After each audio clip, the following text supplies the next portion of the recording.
Zoro is recovered. At the end of the chapter, Zoro and Sanji attack King and Queen in an amazing double page. Sorry I'm late again with these spoilers, guys. I need to be more on top of this stuff. It's just that the One Piece spoiler release schedule is so erratic sometimes. It's like difficult to keep up with. But this chapter is fire, so let's get into it. So the title is Ornament. Chapter title translation isn't fully accurate. It can also be translated to flower form, and the title is also related to Marco. Raizo versus Fukurokuju. All right, I guess we're gonna get like one or two panels of this, and this was shown a couple chapters back. I don't even remember the number, but it was set up, and also, you know, it's like ninja versus ninja, so there you go, giving these guys something to do. Announcement of Tobi Roppo's defeat to all Onigashima. Okay, so I guess the Flying Six have all been defeated. I'm a little surprised by that because I thought that Jinbei versus Who's Who was still going on, but I guess the Demon Brick Fist was the deciding blow in that fight. And hey, I'm on board with it. If you've been following my coverage of the series, you'll know that I would prefer if Oda implemented a slight more brevity into his work. And also it makes more sense now because, you know, like I've also been saying, we've been going through these Flying Six battles, and I'm pleasantly surprised at the pace of them. I expected them all to last much longer because we had a similar play out in Dressrosa,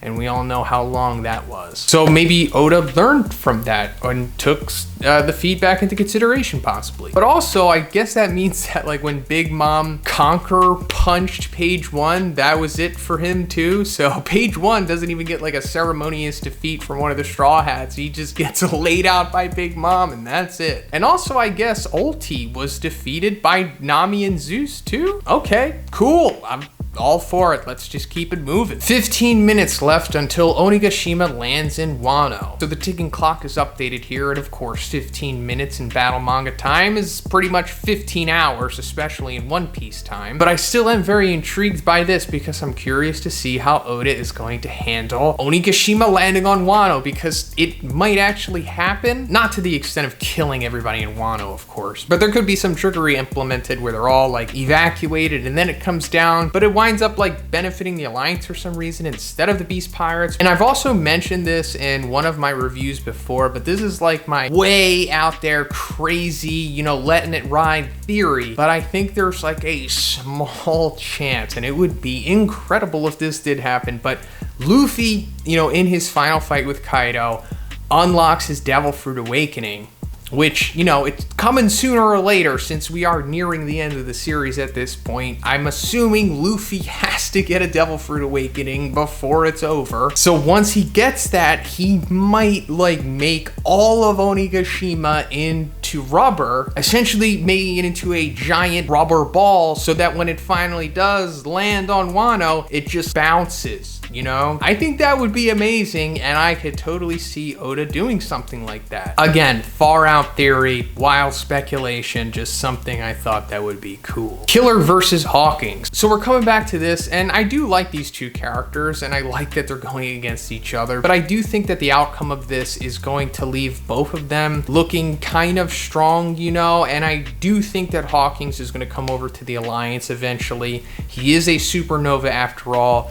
And I've been saying it a lot, but, you know, we're going to see all of them in the final Laugh Tale arc. So I do expect him to have, like, the full, almost face turn. Hawkins has linked his straw doll to Kid. Okay, so that makes the stakes very interesting for this fight. So what this basically means is that, like, if Hawkins does a significant strike or blow or something to Hawkins, then Kid will now take that instead of Hawkins. We've seen Hawkins do this many times throughout the series. It's one of the abilities of his Devil Fruit. However, Kid is a little different than most of the people that Hawkins had linked his dolls to. And I'm sure a lot of us have thought about this immediately, but Kid is missing an arm thanks to Shanks. So I'm thinking that this is going to play out with like Hawkins probably figuring that out and then just does like a significant named attack or something to Hawkins' arm. And then of course nothing winds up happening to Kid since he doesn't have that arm, therefore just nullifying any advantage that Hawkins would have had. Sanji versus King and Queen. Okay, so I wanted Sanji versus Queen, but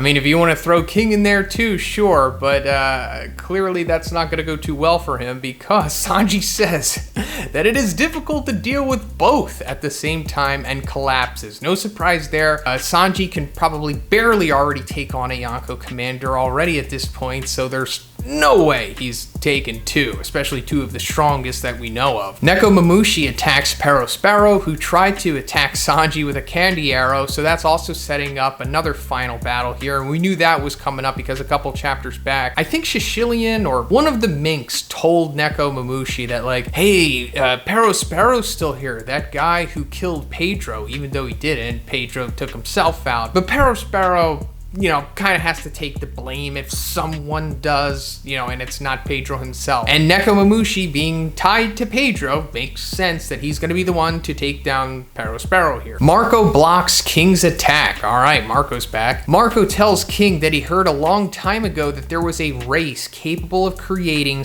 / manipulating fire that lived on the red line. Whoa, that's a massive reveal there because we've been waiting since what Big Mom said about King, and I'm paraphrasing, but she said like, you know, there was only 3 races that she didn't have in Totland, and King's race was one of them. And we were wondering like, ooh, what is King's race? Because we had never seen any races that had the features and aesthetic of King. But now it turns out that he lived on the red line, and that raises even more questions because I don't think I'm alone in thinking that throughout the series it's kind of been implied that the red line was created by the celestial dragons, you know, to have the world orchestrated to how they saw fit. Regardless, this is the first time that I think we're hearing of anybody existing on the red line besides the celestial dragons and Marijois. And speaking of them, this kind of implies that maybe King's race was one of the races exterminated, you know, back in the Void Century. And then we can just look into the iconography of that, the celestial dragons, the heavenly dragon folk, and King's race appears to be like demonic or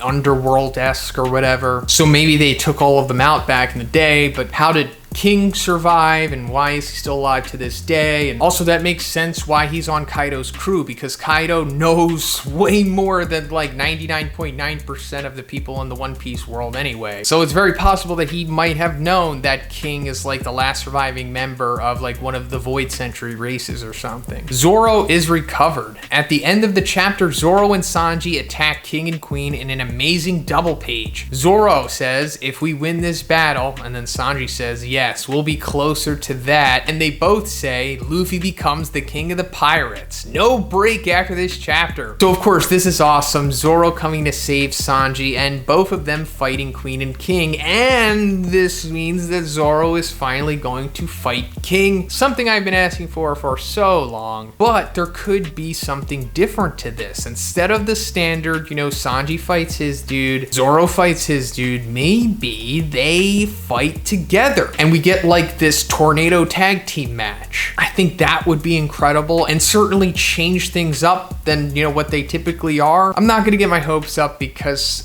I don't think it's likely. I mean, I hope so, but you know, Oda will probably just do things standardly, which is fine too. But that's pretty much it for the video today, guys. Let me know what you think about these spoilers. And if you liked the video, please give it a like and please subscribe if you haven't already. Have a great day. I'll see you in the next one.